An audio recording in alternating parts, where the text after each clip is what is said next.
Dr. Ife Okocha, a Chief Executive Officer of NHS Oxleys. I remember my mom wailing and crying and repeatedly saying, "This is not what we discussed. This is what we talked about." You hear that from someone you love so dearly, you don't have a choice. There's no question in my mind about that. None at all.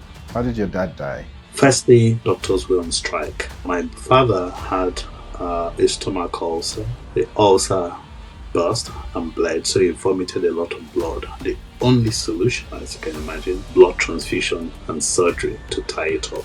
And doctors were on strike. That's the thing that pivoted me to medical school. Is it ever justified for a medical professional, high-stake career to go on strike? And would you say that the blood of your father is in the hands of those people that decided to go on strike? I understand where resident doctors are coming from, but there's a distinction. You came to the UK as a doctor and you recall some level of discrimination. Yes. During your time as a resident doctor. What was it like? It was quite unspeakable. People kind of treating you as though you have no common sense, let alone being a doctor. It's a very fortunate event that helped me get out of that. And I think that had that not happened, I would have found it really difficult, because at the time, if you were a foreign doctor, it was very difficult for you to get a job in London. Very difficult.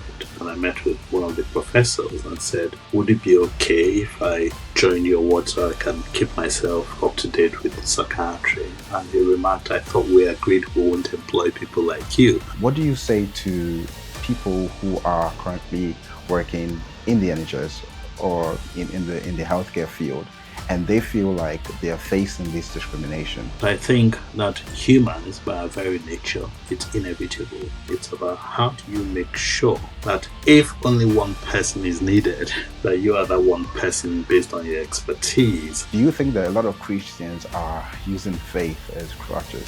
Sometimes it's not just about what we spout, what we say, but it's also about how we do stuff, that attracts people to God. We have instances, you see people commit murder, you see people do these heinous crimes, and you then later hear that they had a mental problem, and then they're put into psychiatry and mental treatment.